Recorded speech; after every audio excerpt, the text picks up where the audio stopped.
आप सुन रहे हैं मुंशी प्रेमचंद की प्रसिद्ध उपन्यास गोदान भाग 11।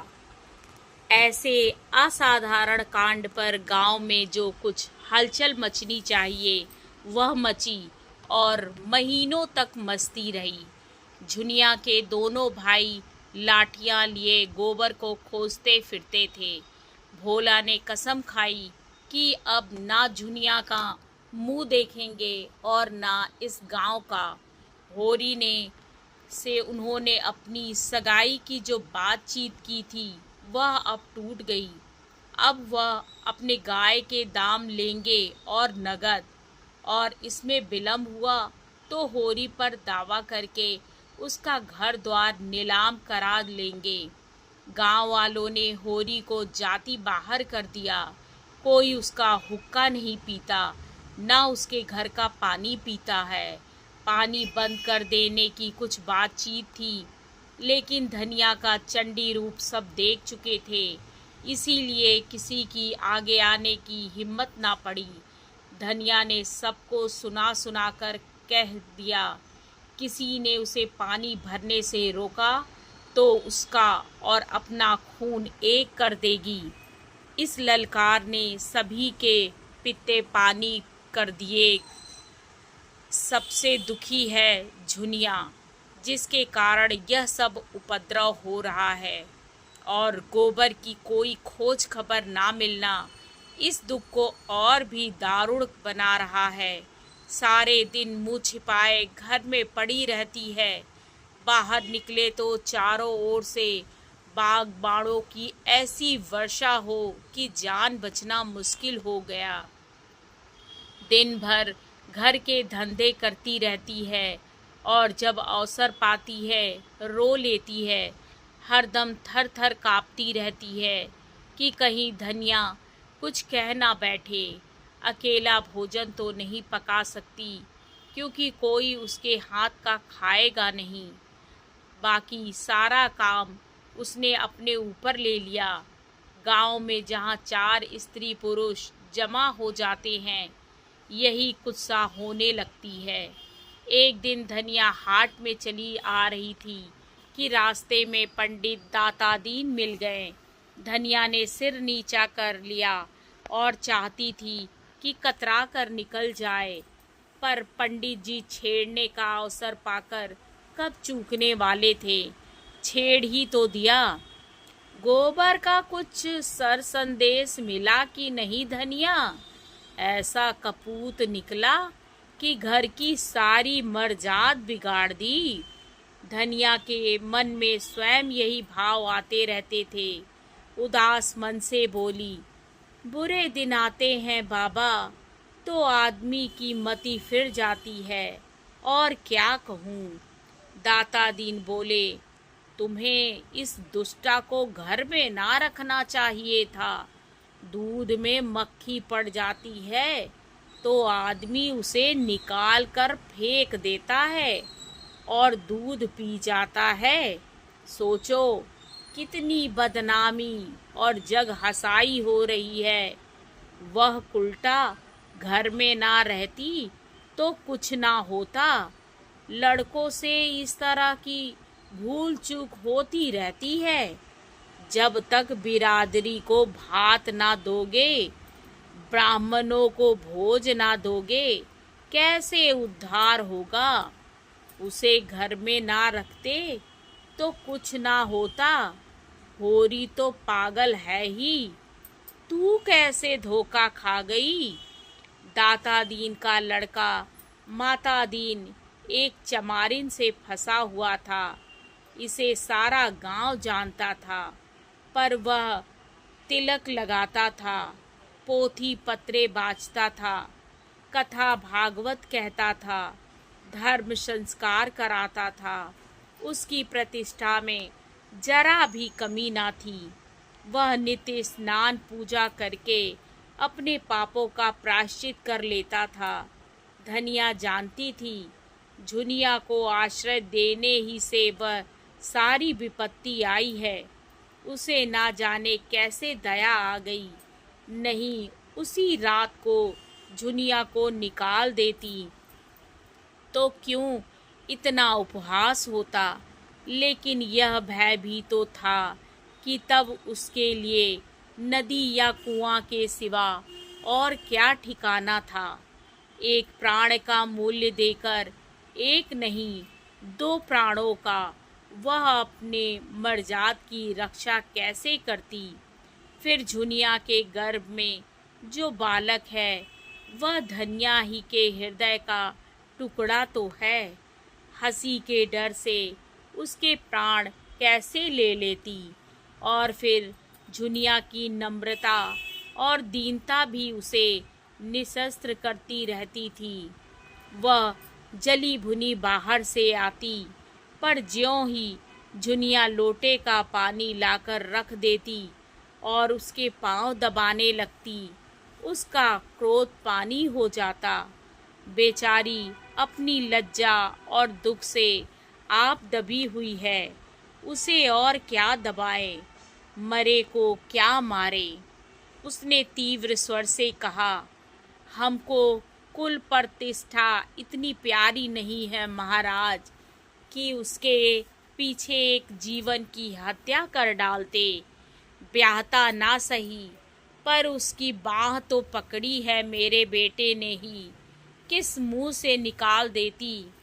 वही काम बड़े बड़े करते हैं, मुदा उनसे कोई नहीं बोलता, उन्हें कलंक ही नहीं लगता। वही काम छोटे आदमी करते हैं, उनकी मर्जाद बिगड़ जाती है, नाक कट जाती है। बड़े आदमियों को अपनी नाक दूसरों की नाक से प्यारी होगी, हमें तो अपनी नाक इतनी प्यारी नहीं। दाता दीन हार मानने वाले जीव ना थे, वह इस गांव के नारद थे। यहाँ की वहाँ, वहाँ की यहाँ, यही उनका व्यवसाय था। वह चोरी तो ना करते थे, उसमें जान जोखिम था, पर चोरी के माल में हिस्सा बटाने के समय अवश्य पहुंच जाते थे। कहीं पीठ में धूल ना लगने देते थे। जमींदार को आज तक लगान की एक पाई ना दी थी। कुड़की आती तो कुएं में गिरने चलते। नोखे राम के लिए कुछ ना बनता, मगर आसामियों को सूद पर रुपए उधार देते थे। किसी स्त्री को आभूषण बनवाना है, दाता दीन उसकी सेवा के लिए हाजिर है। शादी ब्याह तय करने में उन्हें बड़ा आनंद आता है, यश भी मिलता है, दक्षिणा भी मिलती है। बीमारी में दवा दारू भी करते हैं, झाड़ फूक भी, जैसी मरीज की इच्छा हो। और सभा चतुर इतने हैं कि जवानों में जवान बन जाते हैं, बालकों में बालक और बूढ़ों में बूढ़े। चोर के भी मित्र हैं और शाह के भी। गांव में किसी को उन पर विश्वास नहीं है, पर उनकी वाणी कुछ ऐसा आकर्षण है कि लोग बार बार धोखा खाकर भी उन्हीं की शरण जाते हैं। सिर और दाढ़ी हिलाकर बोले, यह तू ठीक कहती है धनिया, धर्मात्मा लोगों का यही धर्म है, लेकिन लोक रीति का निबाह तो करना ही पड़ता है।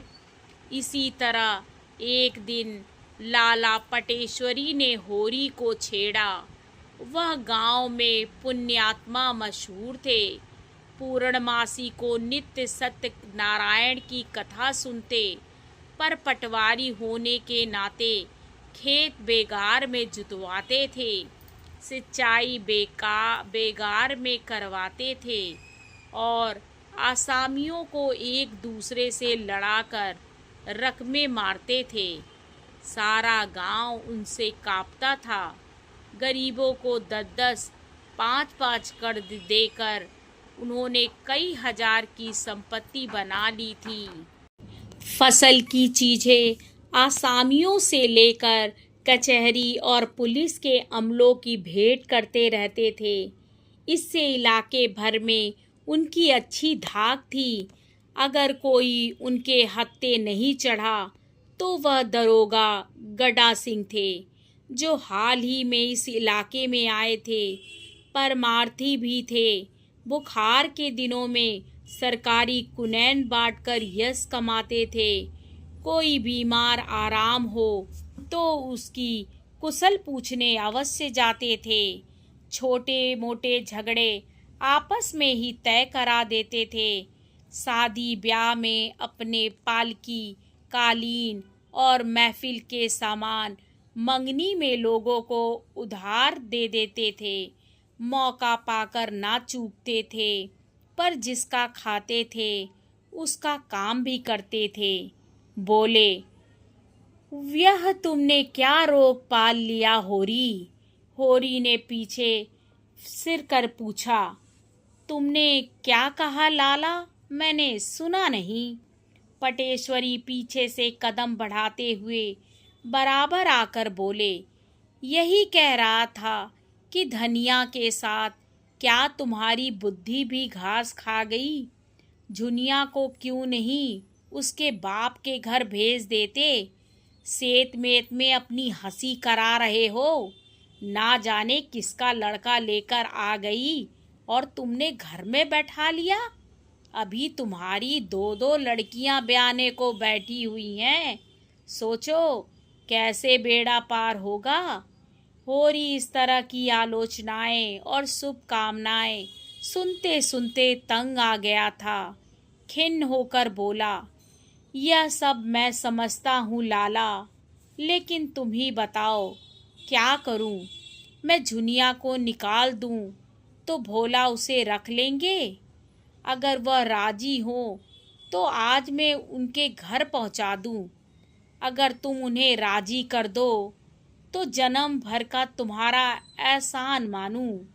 मगर वहाँ तो उनके दोनों लड़के खून करने को उतारू हो रहे हैं। फिर मैं उसे कैसे निकाल दूं? एक तो नालायक आदमी मिला कि उसकी बाँह पकड़कर दगा देगा। मैं भी निकाल दूंगा तो इस दशा में वह कहीं मेहनत मजूरी भी तो ना कर सकेगी। कहीं डूब धस मरी तो किसे अपराध लगेगा? रहा लड़कियों का ब्याह, सो भगवान मालिक हैं। जब उनका समय आएगा कोई ना कोई रास्ता निकल ही आएगा। लड़की तो हमारी बिरादरी में आज तक कभी कुंवारी नहीं रही। बिरादरी के डर से हत्यारे का काम नहीं कर सकता। होरी नम्र स्वभाव का आदमी था। सदा सिर झुकाकर चलता और चार बातें गम खा लेता था। हीरा को छोड़कर गांव में कोई उसका अहित न चाहता था, पर समाज इतना बड़ा अनर्थ कैसे सह ले? और उसकी मुटमर्दी तो देखो कि समझाने पर भी नहीं समझता। स्त्री पुरुष दोनों जैसे समाज को चुनौती दे रहे हैं कि देखें कोई उनका क्या कर लेता है, तो समाज भी दिखा देगा कि उसकी मर्यादा तोड़ने वाले सुख की नींद नहीं सो सकते। उसी रात को इस समस्या पर विचार करने के लिए गांव के विधाताओं की बैठक हुई। दाता दीन बोले, मेरी आदत किसी की निंदा करने की नहीं है। संसार में क्या क्या कुकर्म नहीं होता, अपने से क्या मतलब। मगर वह राण धनिया तो मुझसे लड़ने पर उतारू हो गई। भाइयों का हिस्सा दबाकर हाथ में 4 पैसे हो गए तो अब कुपथ के सिवा और क्या सूझेगी। नीच जात जहाँ पेट भर रोटी खाई और टेढ़े चले। इसी से तो शास्त्रों में कहा है, नीच जात लतियाए अच्छा। पटेश्वरी ने नारियल का कश लगाते हुए कहा, यही तो इनमें बुराई है कि 4 पैसे देखे और आंखें बदली। आज होरी ने ऐसी हेकड़ी जताई कि मैं अपना सा मुंह लेकर रह गया। ना जाने अपने को क्या समझता है। अब सोचो इस अनीति का गांव में क्या फल होगा। झुनिया को देखकर दूसरी विधवाओं का मन बढ़ेगा कि नहीं। आज भोला के घर में यह बात हुई, कल हमारे तुम्हारे घर में भी होगी। समाज तो भय के बल से चलता है। आज समाज का अंकुश जाता रहे, फिर देखो संसार में क्या क्या अनर्थ होने लगते हैं। झिंगुरी सिंह 2 स्त्रियों के पति थे। पहली स्त्री 5 लड़के लड़कियां छोड़कर मरी थी। उस समय इनकी अवस्था 45 के लगभग थी। पर आपने दूसरा ब्याह किया और जब उससे कोई संतान ना हुई तो तीसरा ब्याह कर डाला।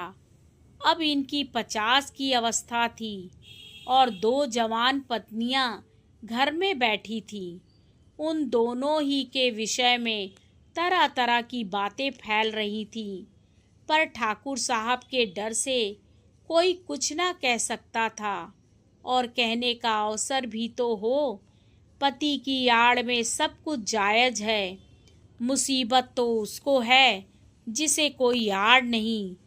ठाकुर साहब स्त्रियों पर बड़ा कठोर शासन रखते थे और उन्हें घमंड था कि उनकी पत्नियों का घूंघट किसी ने ना देखा होगा।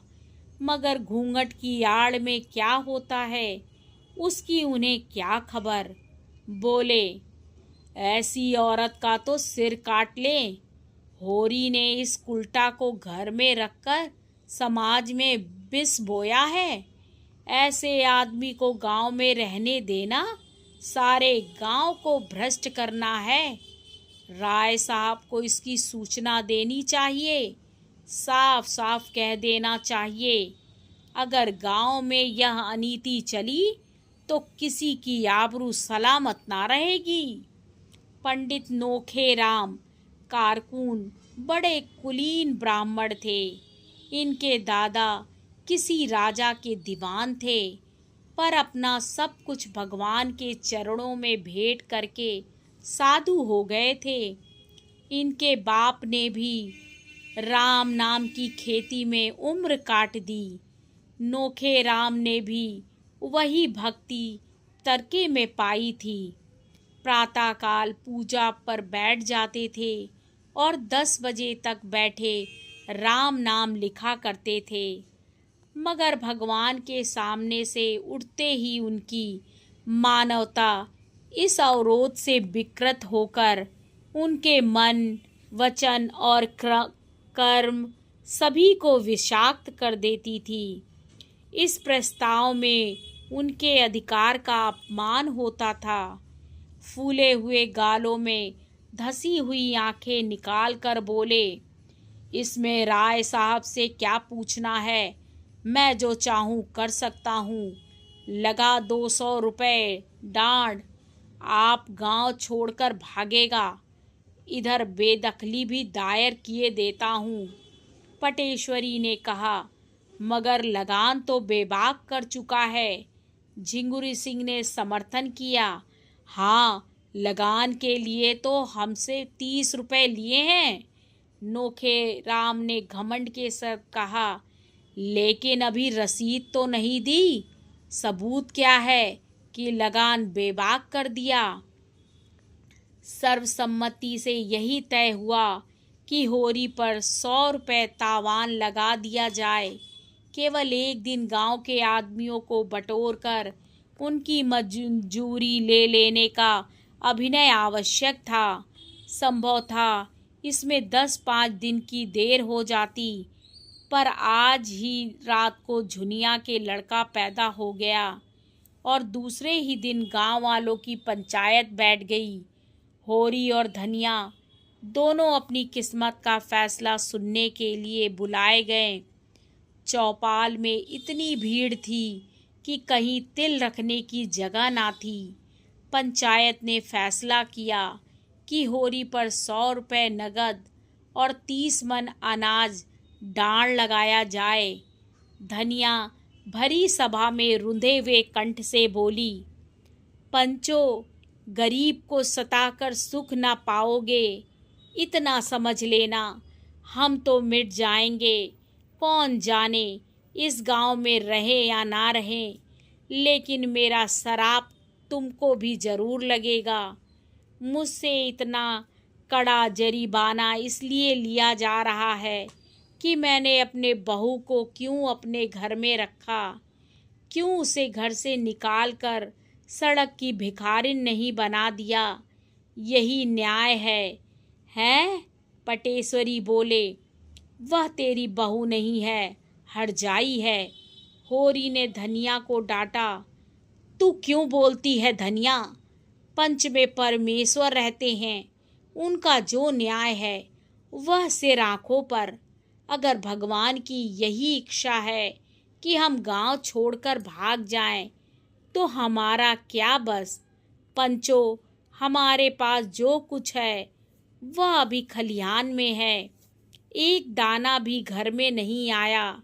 जितना चाहे ले लो, सब लेना चाहो सब ले लो, हमारा भगवान मालिक है। जितनी कमी पड़े उसमें हमारे दोनों बैल ले लेना।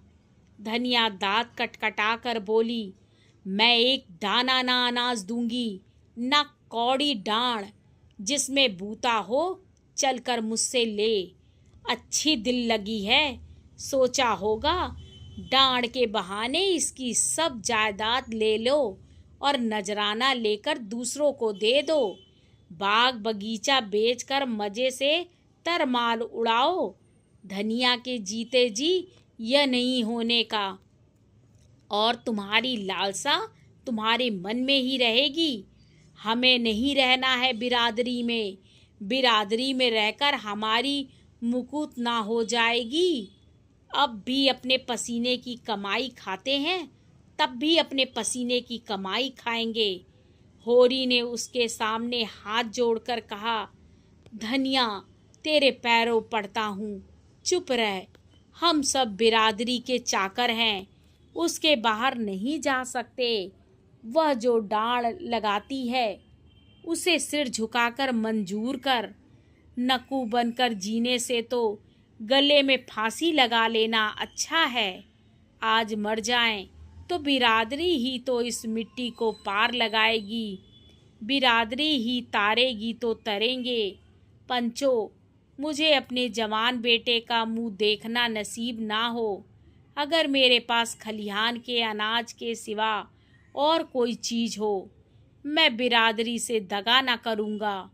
पंचों को मेरे बाल बच्चों पर दया आए तो उनकी कुछ परवरिश करे, नहीं मुझे तो उनकी आज्ञा माननी है। धनिया झल्लाकर वहाँ से चली गई और होरी पहर रात तक खलिहान से अनाज ढो ढो कर झिंगुरी सिंह की चौपाल में ढेर करता रहा। 20 मन जौ था, 5 मन गेहूँ और इतना ही मटर, थोड़ा सा चना और तिलहन भी था। अकेला आदमी और 2 गृहस्थियों का बोझ। यह जो कुछ हुआ धनिया के पुरुषार्थ से हुआ। झुनिया भीतर का सारा काम कर लेती थी और धनिया अपनी लड़कियों के साथ खेती में जुट गई थी। दोनों ने सोचा था गेहूं और तिलहन से लगान की एक किस्त अदा हो जाएगी और हो सके तो थोड़ा थोड़ा सूद भी दे देंगे, जो खाने के काम आएगा। लंगे तंगे 5-6 महीने कट जाएंगे। तब तक ज्वार, मक्का, सावा, धान के दिन आ जाएंगे। वह सारी आशा मिट्टी में मिल गई। अनाज तो हाथ से गया ही, 100 रुपए की गठरी और सिर पर लद गई। अब भोजन का कहीं ठिकाना नहीं, और गोबर का क्या हाल हुआ भगवान जाने। न हाल न हवाल। अगर दिल इतना कच्चा था तो ऐसा काम ही क्यों किया, मगर होनहार कौन टाल सकता है। बिरादरी का वह आतंक था कि अपने सिर पर लाद कर अनाज ढो रहा था, मानो अपने हाथों से अपने कब्र खोद रहा हो। जमींदार, साहूकार, सरकार, किसका इतना रोब था? कल बाल बच्चे क्या खाएंगे, इसकी चिंता प्राणों को सोखे लेती थी। पर बिरादरी का भय पिशाच की भांति सर पर सवार अंकुश दिए जा रहा था। बिरादरी से पृथक जीवन की वह कोई कल्पना ही ना कर सकता था। शादी ब्याह, मूड़न छेदन, जन्म मरण सब कुछ बिरादरी के हाथ में है। बिरादरी के जीवन में वृक्ष की भांति जड़ जमाए हुए थी और उसकी नसें उसके रोम रोम में बिंधी हुई थी। बिरादरी से निकलकर उसका जीवन विशक्ल हो जाएगा, तार तार हो जाएगा। जब खलियान में केवल 1.5-2 मन जौ रह गया तो धनिया ने दौड़कर उसका हाथ पकड़ लिया और बोली, अच्छा अब रहने दो, ढो तो चुके बिरादरी की लाज। बच्चों के लिए भी कुछ छोड़ोगे कि सब बिरादरी के भाड़ में झोंक दोगे? मैं तुमसे हार जाती हूँ। मेरे भाग में तुम ही जैसे बुद्धू का संग लिखा था। होरी ने अपना हाथ छुड़ाकर टोकरी में अनाज भरते हुए कहा, यह ना होगा। पंचों की आंख बचाकर एक दाना भी रख लेना मेरे लिए हराम है। मैं ले जाकर सब का सब वहाँ ढेर कर देता हूँ। फिर पंचों के मन में दया उपजेगी तो कुछ मेरे बाल बच्चों के लिए देंगे। नहीं, भगवान मालिक हैं। धनिया तिल मिलाकर बोली, यह पंच नहीं है, राक्षस हैं, पक्के राक्षस। यह सब हमारी जगह जमीन छीन कर माल मारना चाहते हैं। डांड तो बहाना है, समझाती जाती हूँ, पर तुम्हारी आंखें नहीं खुलती। तुम इन पिशाचों से दया की आशा रखते हो, सोचते हो 10-5 मन निकाल कर तुम्हें दे देंगे। मुंह धो रखो। जब होरी से ना माना और टोकरी सिर पर रखने लगा तो धनिया ने दोनों हाथों से पूरी शक्ति के साथ टोकरी पकड़ ली और बोली, इसे तो मैं ना ले जाने दूंगी, चाहे तुम मेरी जान ही ले लो। मर मर कर हमने कमाया, पहर रात रात को सींचा, अगोरा, इसलिए कि पंच लोग मूछों पर ताव देकर भोग लगाएं और हमारे बच्चे दाने दाने को तरसे। तुमने अकेले ही सब कुछ नहीं कर लिया है, मैं भी अपनी बच्चियों के साथ सती हुई हूँ। सीधे से टोकरी रख दो, नहीं आज सदा के लिए नाता टूट जाएगा, कहे देती हूँ। होरी सोच में पड़ गया।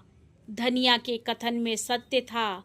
उसे अपने बाल बच्चों की कमाई छीनकर तावान देने का क्या अधिकार है? वह घर का स्वामी इसलिए है कि सबका पालन करे, इसलिए नहीं कि उनकी कमाई छीनकर बिरादरी की नज़र में सुर्खई बने। टोकरी उसके हाथ से छूट गई। धीरे से बोला, तू ठीक कहती है धनिया, दूसरों के हिस्से पर मेरा कोई जोर नहीं है। जो कुछ बचा है वह ले जा, मैं जाकर पंचों से कहे देता हूँ।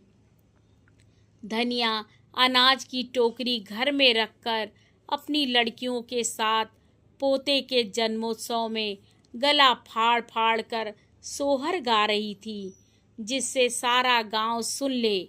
आज यह पहला मौका था कि ऐसे शुभ अवसरों पर बिरादरी की कोई औरत ना थी। सौर से झुनिया ने कहला भेजा था, सोहर गाने का काम नहीं है, लेकिन धनिया कब मानने लगी। अगर बिरादरी को उसकी परवाह नहीं है तो वह भी बिरादरी की परवाह नहीं करती। उसी वक्त होरी अपने घर को 80 रुपए पर झिंगुरी सिंह के हाथ गिरो रख रहा था। डांड के रुपए का इसके सिवा वह और कोई प्रबंध ना कर सका था। 20 रुपए तो तिलहन, गेहूं और मटर से मिल गए। शेष के लिए घर लिखना पड़ गया। नोखेराम तो चाहते थे कि बैल बिकवा लिए जाएं, लेकिन पटेश्वरी और दाता दीन ने इसका विरोध किया। बैल बिक गए तो होरी खेती कैसे करेगा? बिरादरी उसकी जायदाद से रुपए वसूल करे, पर ऐसा तो ना करे कि वह गांव छोड़कर भाग जाए। इस तरह बैल बच गए। होरी रहननामा लिखकर कोई 11 बजे रात घर आया तो धनिया ने पूछा, इतनी रात तक वहाँ क्या करते रहे? होरी ने जुलाहे का गुस्सा दाढ़ी पर उतारते हुए कहा, करता क्या रहा? इस लौंडे की करनी भरता रहा। अभागा, आप तो चिंगारी छोड़कर भागा। आग मुझे बुझानी पड़ रही है। 80 रुपए में घर रेहन लिखना पड़ा। करता क्या, अब हुक्का खुल गया। बिरादरी ने अपराध क्षमा कर दिया। धनिया ने होंठ चबा कर कहा, ना हुक्का खुलता तो हमारा क्या बिगड़ा जाता था? 4-5 महीने नहीं किसी का हुक्का पिया तो क्या छोटे हो गए? मैं कहती हूँ, तुम इतने भोंदू क्यों हो? मेरे सामने तो बड़े बुद्धिमान बनते हो, बाहर तुम्हारा मुंह क्यों बंद हो जाता है? ले दे के बाप दादों की निशानी एक घर बच रहा था, आज तुमने उसका भी वारा न्यारा कर दिया। इसी तरह कल 3-4 बीघे जमीन है, इसे भी लिख देना और तब गली गली भीख मांगना। मैं पूछती हूँ, तुम्हारे मुंह में जीभ ना थी कि उन पंचों से पूछते? तुम कहाँ के बड़े धर्मात्मा हो जो दूसरों पर डांड लगाते फिरते हो? तुम्हारा तो मुंह देखना भी पाप है। होरी ने डांटा, चुप रह, बहुत बढ़ चढ़कर बोल। बिरादरी के चक्कर में अभी पड़ी नहीं है, नहीं मुंह से बात ना निकलती। धनिया उत्तेजित हो गई। कौन सा पाप किया है जिसके लिए बिरादरी से डरे? किसी की चोरी की है? किसी का माल काटा है? मेहरिया रख लेना पाप नहीं है, हाँ, रख के छोड़ देना पाप है। आदमी बहुत सीधा होना भी बुरा है। उसके सीधेपन का फल यही होता है कि कुत्ते भी मुंह चाटने लगते हैं। आज उधर तुम्हारी वाह वाह हो रही होगी कि बिरादरी की कैसी मर्जाद रख ली। मेरे भाग फूट गए थे कि तुम जैसे मर्द से पाला पड़ा, कभी सुख की रोटी ना मिली। मैं तेरे बाप के पांव पड़ने गया था, वही तुझे मेरे गले बांध गया था। पत्थर पड़ गया था उसकी अकल पर, और उन्हें क्या कहूँ, ना जाने क्या देखकर लट्टू हो गए। ऐसे कोई बड़े सुंदर भी तो ना थे तुम। विवाद विनोद के क्षेत्र में आ गया। 80 रुपए गए, लाख रुपए का बालक तो मिल गया, उसे तो कोई ना छीन लेगा। गोबर घर लौट आए, धनिया अलग झोपड़ी में सुखी रहेगी। होरी ने पूछा, बच्चा किसको पड़ा है? धनिया ने प्रसन्न मुख होकर जवाब दिया, बिल्कुल गोबर को पड़ा है, सच। रिष्ट पुष्ट तो है? हाँ, अच्छा है। आगे की कहानी अगले भाग में।